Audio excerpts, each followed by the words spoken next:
একাদশীটা কে মায়েরা? ভগবান বিষ্ণুর সঙ্গে একজন অসুর বারবার যুদ্ধ করছে, 100 বছর ধরে যুদ্ধ করলো, ভগবান চলা কি করে গুহার মধ্যে প্রবেশ করলো।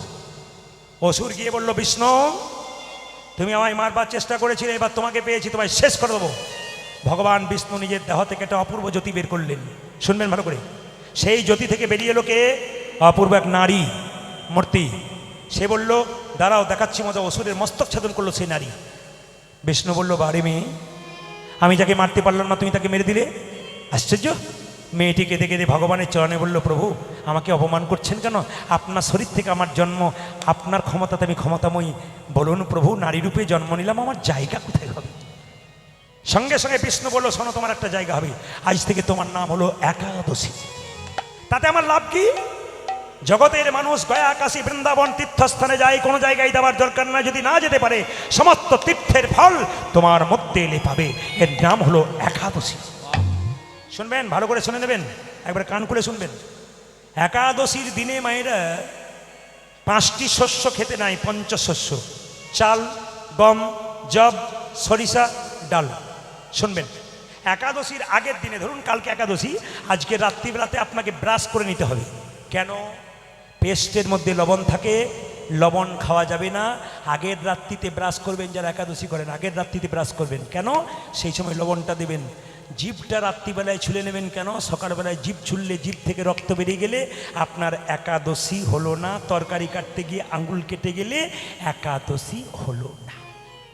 একাদশীর দিন যদি নতুন কাপড় পরতে পারেন খুব ভালো, যদি না পরতে পারেন ধোয়া কাপড় পরুন।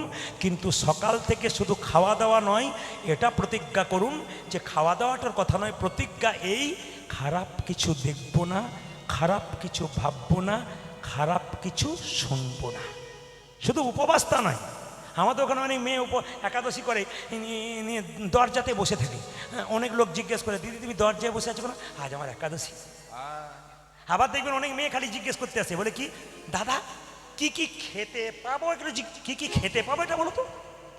মানে খেতে না পাবো ওগুলো জিজ্ঞেস করি, কি কি খেতে পাই বলুন তো, তাহলে আমি একাদশী করবো। মানে পেট খালি রাখলে হবে না, কি ডাক্তার বারণ করে দিয়েছে। এতজন রোজা রাখছে, কজন অসুখ হচ্ছে বিচার করবেন আপনারা, জেনে নিন। একাদশীর দিনে যত কম মুখ ঝুটা করবেন তত আপনার লাভ। একাদশীর দিনে মাথায় রাখবেন, পেটটাকে যদি 4 ভাগ করা যায়, 1 ভাগ খাবার খাবেন, 1 ভাগ জল রাখবেন, 2 ভাগ ফাঁকা রাখবেন। সেদিন যত কম রাখবেন খাবেন তত ভালো। একাদশীর দিনে যদি কেউ নির্জলা একাদশী করতে পারে ওটা উত্তম একাদশী। যদি কারো গ্যাসের প্রবলেম থাকে, নির্জলা না করতে পারেন, তাহলে এক কাজ করুন, আপনি ফল খান, দুধ খান, সবজি খান, কাঁচা কলা, কাঁচা পেঁপে, কুমড়ো। সর্ষের তেল চলবে না, সর্ষের তেল মাখতে পাবেন না। ঘি দিয়ে রান্না করবেন, সাদা তেল দিয়ে রান্না করবেন। আপনি কি দিয়ে কি মাখবেন? নারকেল তেল মাখতে পারেন, ঘি মাখতে পারেন।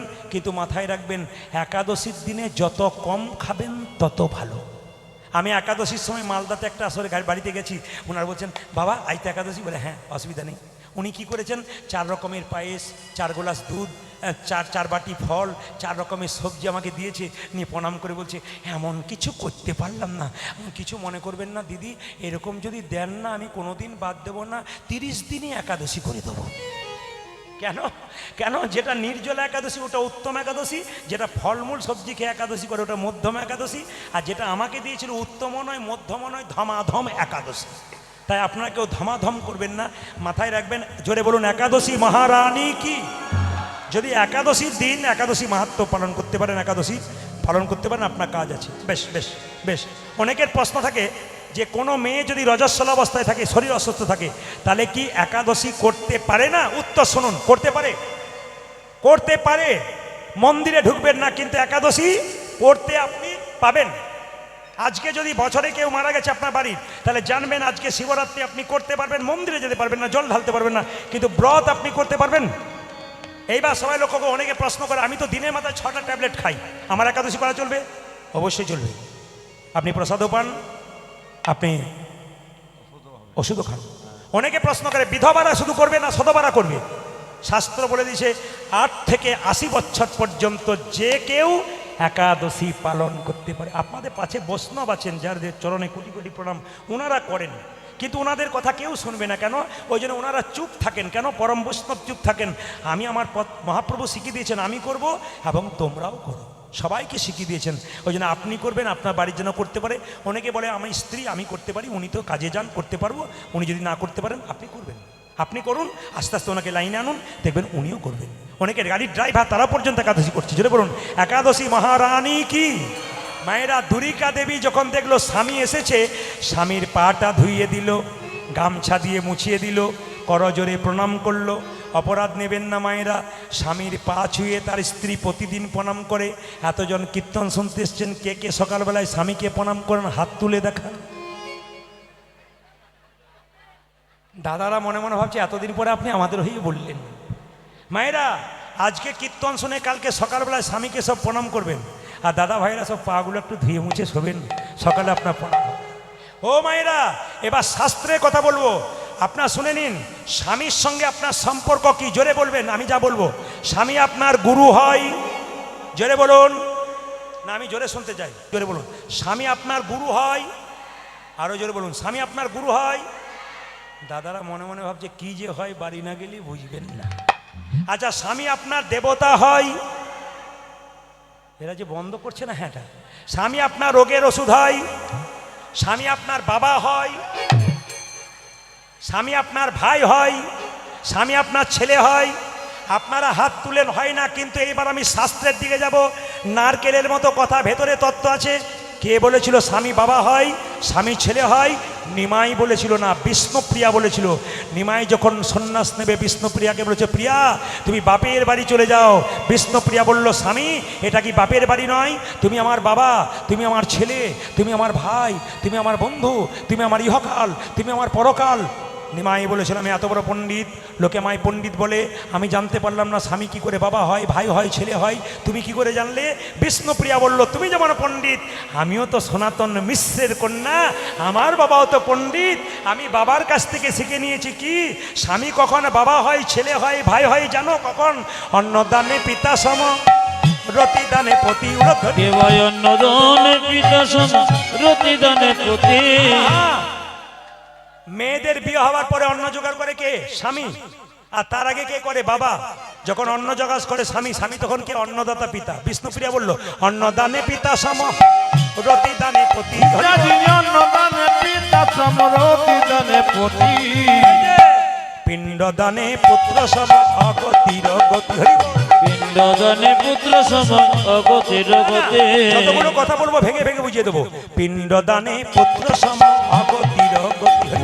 পিণ্ডদানে পুত্র সম, অগতির গতি। আপনার ছেলে, আপনার স্বামী আপনার ছেলে হবে কখন? স্বামী স্ত্রী বেঁচে আছে, তাদের কোনো ছেলে মেয়ে নাই, আগে স্ত্রী মারা গেল, তার পিণ্ড কে দেয়? স্বামী। ছেলের ভূমিকা গ্রহণ করে। ভগবানের কাছে দরখাস্ত ভালো দেবেন, পারমিশন তাড়াতাড়ি হবে। আস্তে, দরখাস্তের বয়ান যদি ভালো হয়, মা পারমিশন খুব সুন্দর হয়। আপনি ভগবানের কাছে দরখাস্ত দেবেন কি করে? চোখের জলটাকে কালি করে, হৃদয়টাকে পাতা করে কেউ যদি দরখাস্ত দিতে পারে, পারমিশন। আগে লাইনে দাঁড়াও, তবে তো তোমার ডাক হবে। আপনি দাঁড়াবেন না, আপনার ডাক হবে কি করে? তাকান যে যেখানে বসে আছেন, সবাই লক্ষ্য করুন। যখনই পেটে বাচ্চা এলো কার? দুরিকা দেবীর। যখনই বাচ্চা এসছে, মা অনুকূল ঠাকুর বলল, আজকে রবীন্দ্রনাথ ঠাকুরের জন্ম হচ্ছে না কেন? আজকে সমাজে বিবেকানন্দের মতো ছেলে জন্ম হলো না কেন? আজকে কেন রামকৃষ্ণ দেবের মতো ছেলে জন্ম হলো না? কারণ আছে কি? আকাশে এরোপ্লেন উড়ে বেড়ায়, সব জায়গায় নামে না, এয়ারপোর্টে নামে। মহাপুরুষের আত্মা সব জায়গায় ঘুরে বেড়াচ্ছে, ভালো প্ল্যাটফর্ম পাচ্ছে না, মায়েদের গর্ব পাচ্ছে না, তাই নামতে পাচ্ছে না। ওই জন্য বলে যায় মায়েরা, অনুকূল ঠাকুর বলেছেন, মেয়েদের পেটে বাচ্চা থাকলে কিছু কিছু নিয়ম পালন করতে হয়। প্রথম পালনটা কি? শ্রীমদ্ ভাগবত গীতা 2-4 লাইন পড়বেন। যদি পড়তে না পারেন, গীতা মাথাতে ঠেকাবেন। 2, যখনই পেটে বাচ্চা থাকবে মহাপুরুষের ছবিতে প্রণাম করবেন। মনোবিজ্ঞানীরা বললেন, যদি মহাপুরুষের ছবিতে কেউ পেটে বাচ্চা থাকে প্রণাম করে, মহাপুরুষের ভাব তার বাচ্চার মধ্যে কিছুটা বর্তায়। এটা আমি বলি নাই, এই যে মনোবিজ্ঞানীরা বললেন। আর সবাই লক্ষ্য করুন, যখনই আপনার পেটে বাচ্চা থাকবে, শেষ কাজটা কি করবেন? ভগবানের মন্দিরে গিয়ে কেঁদে কেঁদে প্রার্থনা করবেন কি?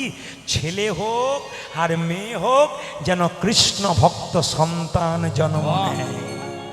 বাচ্চা জন্ম নেবার পরে মুখে আপনারা কি দিন? জোরে বলুন। নিম পাতা। আপনারা সবাই মধু দিন, কিন্তু সুন্দর শুনে নিন, মধু দেওয়ার মানে আপনারা বলতে হবে না, আমি বলে দিচ্ছি। মধু দেন মানে আপনাদের বাচ্চা মিষ্টি মিষ্টি কথা বলবে, তাই আমি দাঁড়িয়ে বললাম গোটাটাই মিথ্যা। এই দিয়ে তাকাবেন, বাচ্চাকে মধু দেওয়া, যেটা ভেবে বসে আছেন মিষ্টি মিষ্টি কথা বলবে, গোটাটাই মিথ্যা। সত্য কোনটা? সত্য এইটাই, বাচ্চা জন্ম নিয়ে যদি কান্নাকাটি না করে ডাক্তারবাবু থাপ্পড় মেনে মেনে কান্না করায়। যে বাচ্চা জন্ম নিয়ে কান্না করে না ও বাচ্চা সুস্থ বাচ্চা নয়। মায়েরা বাচ্চা জন্ম নিয়ে দেখবেন মায়ের দুগ্ধ পান করতে পারে না, খুব কান্নাকাটি করে, যাতে কান্না বন্ধ করা হয় তার জন্যে মুখের মধ্যে মধু দেওয়া হয়। এবার আপনাদের জানিয়ে দিয়ে যাই, আপনার বাচ্চা জন্মের কখন আপনি মধু দেবেন আমি শাস্ত্রের রেফারেন্স দিয়ে যাব। যারা শাস্ত্র পড়েন তারা মোবাইলে লোড করুন নামটা, যারা শাস্ত্র পড়েন তারা জেনে যান, ক্যামেরার মাধ্যমে জানতে পারবেন। আমি একটা বইয়ের নাম করব, এই বইতে লেখা আছে ছেলেকে কখন মধু দিলে মিষ্টি মিষ্টি কথা বলবো। না ছেড়ে দেবো? না ছেড়ে দিই, পরে আবার বলে দিয়ে যাবো। না দেখলাম আপনাদের আগ্রহ কেমন আছে, জেনে নিন বাচ্চাকে কখন মধু দিলে মিষ্টি মিষ্টি কথা বলে। বইটার নাম শুনে নিন, বইটার নাম হলো হিন্দু ধর্মগ্রন্থ কি এবং কেন। যারা চারিদিকে দাঁড়িয়ে আছেন, যারা পড়াশুনো করেন, যারা জ্ঞানবান, তারা শুনে নিন। হিন্দু ধর্মগ্রন্থ কি এবং কেন, লেখককে লোকনাথ কবিরাজ। তাতে দুটো বইয়ের রেফারেন্স দেখলাম, একটা গভীর গৃহসূত্রকার, একটা পরাশর গৃহসূত্রকার। গভীর গৃহসূত্রকার বইতে বলল যে যখন বাচ্চা জন্ম নেয় কখন মধু দিতে হয়। গভীর গৃহসূত্রকার বইতে বলল বাচ্চা জন্ম নিয়ে যখন আপনারা আতুর ঘর থেকে নিয়ে যান, কতদিন পর নিয়ে যান জোরে বলুন? 21 দিন। নিয়ে গিয়ে কি করবেন? স্নান করিয়ে মন্দিরে শুয়ে একটু মধু বাচ্চার মুখে দিয়ে ভগবানের কাছে প্রার্থনা করবেন, হে প্রভু আমার ছেলের যেন মিষ্টি মিষ্টি কথা হয়। কে বলল? আমি বলি নাই। বইটার নাম আবার বলে দিই, গভীর গৃহসূত্রকার। আবার লক্ষ্য করুন, আর একটা বইয়ের নাম বললাম পরাশর গৃহসূত্রকার। তাতে বলল যদি সেই সময় কেউ না পারে আর একটা সময় করতে পারে। বাচ্চার যেদিন অন্নপ্রাশন সেদিন যদি কোনো মা বাচ্চাকে পরমান্ন দেবার আগে কোলে নিয়ে সূর্যদেবের কাছে একটু প্রার্থনা করতে পারে, হে সূর্যদেব তুমি যেমন জল জল করে উজ্জ্বল, আমার ছেলে যেমন বা মেয়ে উজ্জ্বল হয়, আমার ছেলের মুখে একটু মধু দিলাম পরমান্ন দেবার আগে, যেন আমার ছেলে মিষ্টি মিষ্টি কথা বলতে পারে। আমি বেঁচে থাকি কি না থাকি আপনারা আপনাদের বাচ্চাদের পরবর্তী ক্ষেত্রে দেখে নেবেন, বাচ্চাদের পরবর্তী ক্ষেত্রে দেখে নেবেন মুখে মধু দিয়ে মিলছে কি না। যদি মিলছে শাস্ত্র ঠিক কথা বলে গেল, আর শাস্ত্র ঠিকই বলে আপনি ভক্তি ভরে দেন। ও মায়েরা, মধু তো দিতে গেল, কিন্তু গন্ডগোল কি বলুন তো? মধু দিতে গিয়ে মধু কেনার পয়সা নাই, এত গরিব, তাই কি করলো?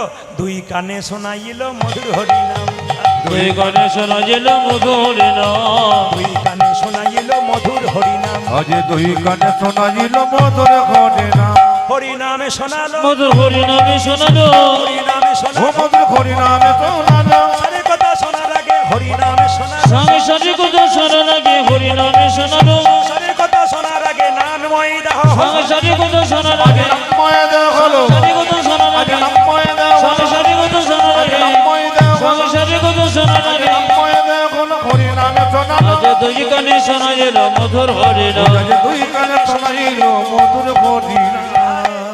আপনার ছেলে হবে, আপনার মেয়ে হবে, আপনাদের ছেলে মেয়ে জন্ম নিলে কি বলেন গোবিন্দের কাছে? হে প্রভু ইঞ্জিনিয়ার করো, ডাক্তার করো, মাস্টার করো। তিনি কি বললেন?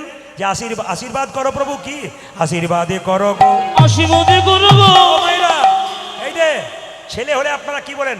আশীর্বাদ করো যেন বিজ্ঞানী হয়, যেন ওই চাকরি পায়, যেন মাস্টার হয়, যেন ইঞ্জিনিয়ার হয়। তিনি কি বলেন?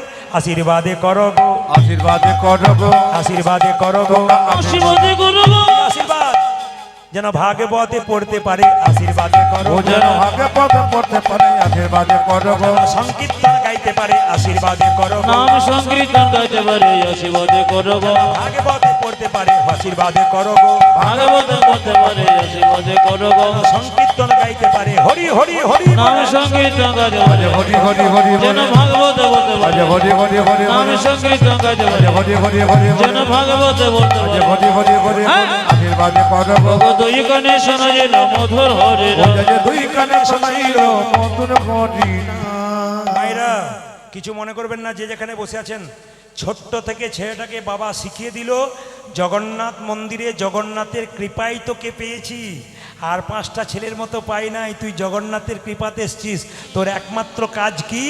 ভগবানের চরণ সেবা করা। বাবা শিক্ষা দিচ্ছে, মানুষ জন্ম লাভ করার একমাত্র উদ্দেশ্য কি? মা বাবার সেবা করা, আত্মীয় স্বজনের সেবা করা, জীবের সেবা করা আর ভগবানের সেবা করা। কিছু মনে করবেন না, যে যেখানে বসে আছেন, জীবের সেবা করতে গিয়ে আমরা একটা কথা শুনেছি, জীবে প্রেম করে যেই জন সেই জন সেবিছে, যেটা বলুন, ঈশ্বর। এই জন্যই তো এখন আপনাদের পাড়ায় পাড়ায়, আমাদের গ্রামে গ্রামে, আসতে আপনাদের পাড়ায় পাড়ায় আমাদের গ্রামে গ্রামে দেখবেন, সকালবেলায় ঘুম থেকে উঠে দেখবেন কোনো কোনো মেয়ে দেখবেন কুকুরটাকে নিয়ে বলে, আমার টমি রে, আমার টমি, জুজু জুজু টমি রে, আমার টমি রে। ওই আমি বললাম, এটা করছেন কেন? বলছে জীবে প্রেম করে যেই জন সেই জন সেবিছে ঈশ্বর। আপনি করুন, আপনার বাধা নেই, কিন্তু আমার প্রশ্ন আপনার কাছে, কুকুর নিয়ে সকালবেলায় ঘুরছেন, তার আগে প্রশ্ন, আপনি সকালে মন্দিরে গিয়েছিলেন তো? এক, আপনার বাবা মা চা খেয়েছে কিনা খবর নিয়েছিলেন তো? তবে কুকুর সেবা করা তোমার ঠিক আছে। এই দিকে তাকাবেন মায়েরা, দেখবেন পাড়া গ্রামের মেয়েরা সকালবেলায় ঘুম থেকে উঠে গাই গরু বের করে না, জোরে বলুন, হ্যাঁ না, গাই গরু বের করে। তা আমাদের ওখানে মেয়েরা, আস্তে এইদিকে বসান বসান, আমাদের ওখানে মেয়েরা সকালবেলায় ঘুম থেকে উঠে গাই গরু বের করে, বাছুর বের করে, পরিষ্কার পরিচ্ছন্ন করে। হঠাৎ একটা কলকাতা থেকে মেয়ে গেছে, একটা কুকুরকে কোলে নিয়ে পাড়া গ্রামের মেয়েটাকে বলছে, দিদি তোমাদের কোনো কাজ নাই, খেয়ে দিই। বলে কেন? ওই যে তোমরা গেঁয়ো ভূত। বলে কেন? তোমরা সকাল থেকে গাই গরু নিয়ে কারবার, আর আমি দেখো এখন টমিকে নিয়ে নাচাচ্ছি, কুকুর নিয়ে কারবার। তখন মেয়েটি জিজ্ঞেস করছে, পাড়া গ্রামের মেয়েটি, দিদি আমাদের গাই গরু নিয়ে কারবার, সকালবেলা আমরা গায়ের দুধের চা খাই, তোমাদের কুকুর নিয়ে কারবার, নিশ্চয়ই সকালে কুকুরের দুধের চা খাই। মানে যাই সাকি তাইসা না দিলে হবে না। মায়েরা, ছোট্ট ছেলেটি জন্ম নিল, নাম রাখলো কি? জোরে বলুন। নাম রাখলো দুঃখের সংসারে জন্ম নিয়েছে, দুঃখী। ছোট্ট দুঃখী চললো কোথায়? মা চললো একেবারে সোজাই, মা বাবা ঘুমিয়ে আছে, আর সেই সময় মা বাবাকে প্রণাম করে চললো নবদ্বীপের পথে গুরু মন্ত্র নেবার জন্য, গুরু খুঁজবার জন্য। রাস্তায় যেতে যেতে জিজ্ঞেস করছে, ও দাদু নবদ্বীপ কোন দিকে, নবদ্বীপ কোন দিকে? একদিন তো বললো, নবদ্বীপ নবদ্বীপ করছিস কেন, ভিক্ষা নিবি, ভিক্ষা নে। ছোট্ট ছেলে বলল, ঠিকই বলেছো, আমি ভিখারি, তবে টাকা পয়সার ভিখারি নই গো, আমি প্রেমের ভিখারি। গাইতে গাইতে যাচ্ছে, আমি প্রেমেরও ভিখারি। ছোট্ট দুঃখী যাচ্ছে, 5 বছর বয়সে ঘর থেকে বেরিয়ে গেল। কত বছর জোরে বলুন? 5 বছর।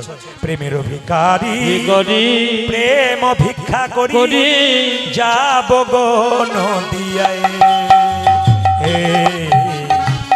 যাব গো নদিয়ায়। আমি প্রেমের ভিখারি, প্রেম ভিক্ষা করে যাব গো নদিয়ায়, যাব গো নদিয়ায়। আমি প্রেমের ভিখারি, প্রেম ভিক্ষা করে যাব নদিয়ায়, যাব নদিয়ায়। হরি হরি বলে দুটি বাহু তুলে, আজ হরি হরি বলে দুটি বাহু তোলে, হরি হরি বলে দুটি বাহু তুলে, হরি হরি বলে দুটি বাহু তুলে, হরি হরি বলে দুটি বাহু তুলে, যাব গো নদিয়ায়, যাব গো নদিয়ায়। রাই গো হরি বল। আমি প্রেমের ভিখারি, প্রেম ভিক্ষা করে যাব নদিয়ায়, যাব নদিয়ায়। হৃদয় চৈতন্য ঠাকুর কি, জয়। হৃদয় চৈতন্য ঠাকুর কি। জয়। সবার কাছে নিবেদন রইল, একবারে স্থির হয়ে কয়েকটি তত্ত্বের মাধ্যমে শুনে যান। নিত্যানন্দ ঠাকুরের শ্বশুরবাড়ি হলো নবদ্বীপের পাশে কালনা বলে একটা জায়গা আছে বাবা, ওই জায়গাটা নিত্যানন্দ শ্বশুরের বাড়ি, শ্বশুরবাড়ি নিত্যানন্দ ঠাকুরের। ওই জায়গাটায় হৃদয় চৈতন্য ঠাকুর নামে একজন ভক্ত বাস করত, তিনি গুরুদেব।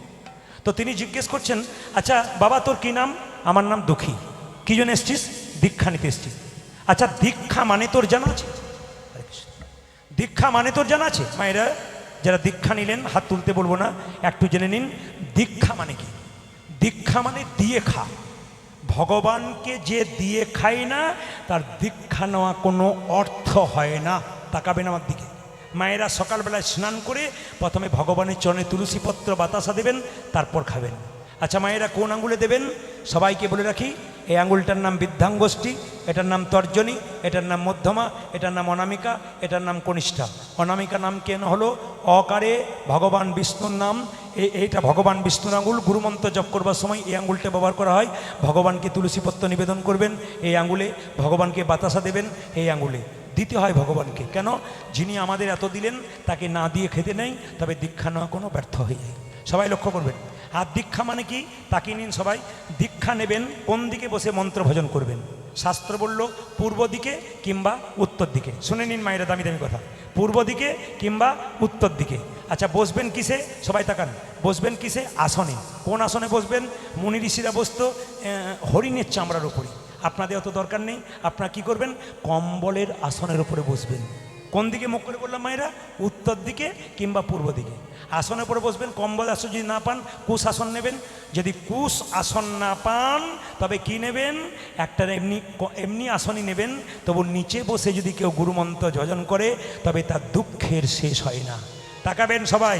গুরুমন্ত্র ভজন করার পর যখন আপনারা কম্বলের আসনটা উঠাবেন তখন একটু জল ছিটিয়ে দেবেন। তাকিয়ে নিন, শাস্ত্রের কথা। জল ছিটিয়ে নেবেন। কেন না? আসনটাতে নিচে জল ছিটিয়ে নিয়ে সেই জলটা চোখে মুখে লাগাবেন। যদি পুরুষ হন তাহলে বলবেন ওং শক্রায় হা নম। কি বললাম মনে রাখবেন? ওং শক্রাহা নম। মায়েরা কি বলবেন? শ্রী শক্রাহা নম। কেন বলবেন? যদি এই কথাটা না বলেন তাহলে আপনার ইন্দ্রদেব আপনার ফলটা চুরি করে নিতে পারে ওই গুরুমন্ত্রের। ওই জন্য বারবার বললাম যারা যারা কাল থেকে গুরুমন্ত্র ভজন করবেন আসনটাতে বসে আসন থেকে উঠে আসনের নিচে জল ছড়িয়ে নেবেন। সেই জলটা চোখে মুখে লাগিয়ে নেবেন। ব্যাস ওং শক্রায় নম পুরুষের জন্যে, মায়েদের জন্য শ্রী শক্রায় নম। জিজ্ঞাসা করলো তুই আমার কাছে দীক্ষা নিবি? ছেলেটা বললো হ্যাঁ নেব। আচ্ছা ঠিক আছে, দীক্ষা নিতে গেলে পরীক্ষা দিতে হবে। কি পরীক্ষা? এই দেখ একটা মাটির কলসি তোর মাথায় দিলাম, গঙ্গা থেকে জল এনে তুই এক কাজ কর, এখানে বাগানে দিবি। যেদিন তোর জল দেওয়া সার্থক হবে সেদিন তোকে আমি মন্ত্র দিয়ে দেবো।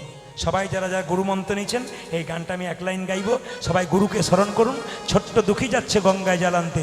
জয় জয় শ্রী গুরু প্রেম কল্পতরু। জয় জয় শ্রী গুরু কল্পতর। জয় জয় শ্রী গুরু প্রেম কল্পতরু। জয় জয় জয় শ্রী গুরু প্রেম কল্পতরু। অদ্ভুত জাত প্রকাশ রে। অদ্ভুত জাত প্রকাশ রে। আমি আধারে দূরি করেছি। যাদের অঙ্গের আধার দূরি করেছে। আমার অজ্ঞানী আধারে দূরি করেছি।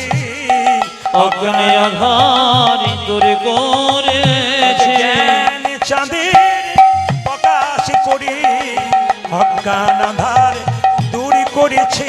যাদের জ্ঞান চাঁদের প্রকাশ করে। আমার অগ্নি আধারি দূরে করেছে। জ্ঞান চাঁদের প্রকাশ করে। অগ্নি আধারি দূরে করেছে। চাঁদের প্রকাশ করে। অগ্নি আধারি দূরে করেছে। দূরি করেছে। মায়েরা, কোনো জিনিস অতি ভালো নয়। অতি দর্পে রাবণ কি হয়েছিল? ধ্বংস হয়েছিল। অতি জিনিসটা ভালো নয়। কোনো জিনিস অতি ভালো নয়। তাকান, মাথার মধ্যে ওই মাটির কলসির ঘা লেগে দাগ লেগে আস্তে আস্তে দগদগে ঘা হয়ে গেল। মাথায় দুঃখী যেই না পাগড়িটা বেঁধেছে, হৃদয় চৈতন্য বলল এই এত সুখে কৃষ্ণ ভজন হয় না, পাগড়ি খোল, খোল পাগড়ি। বলছে আমি খুলতে পারবো না, ইচ্ছা করলে আপনি খুলুন। গুরুদেব জোর করে যখন খুলে দিয়েছে চমকে উঠলো, কিরে তোর মাথায় দগদগে ঘা, আগে কেন বলিসনি? তুই বাবা মাকে ছেড়ে আমার কাছে এসেছিস, আমি যে তোর বাবা, আমি যে তোর মা, আমায় বলিসনি কেন? আমি কবিরাজ থেকে তোর চিকিৎসা করাতাম। ছোট্ট দুঃখী কেঁদে কেঁদে বলে, গুরুদেব, আমি যদি বলতাম আমার মাথায় ঘা হয়েছে, তুমি না হয় কবিরাজ ডেকে আমায় চিকিৎসা করাতে, কবিরাজ মলম মেখে আমায় শুয়ে থাকতে বলতো, কিন্তু আমি যে কৃষ্ণ সেবায় বঞ্চিত হতাম। হরি হরি বল। ওগো কৃষ্ণ সেবায় বঞ্চিত হতাম, কৃষ্ণ সেবায় বঞ্চিত হতাম। ওই আমি কৃষ্ণ সেবায় বঞ্চিত হতাম। জ্বালা নিতে না পারিলে কৃষ্ণ সেবায় বঞ্চিত হতাম। ওগো আমি জননীতে ওগো মানবী জনমে ব্যথাই যেত, জননীতি না পারিলে, আমার মানব জনমে ব্যথাই যেত, জননীতি না পারিলে, আমার মানব। সবাই তালি। আজ কৃষ্ণ কেশব কৃষ্ণ মাধব শোধব যে নামে হরে নাম মধুমগ এই তালি। নাম। কৃষ্ণ কেশব কৃষ্ণ মাধব সুধা মাখা এই নাম, হরি নাম মধু মাখা এই নাম, নাম নাম হরি বল। হরে কৃষ্ণ কেশব কৃষ্ণ মাধব সুদামা এই নাম, হরি নাম মধুমাখা এই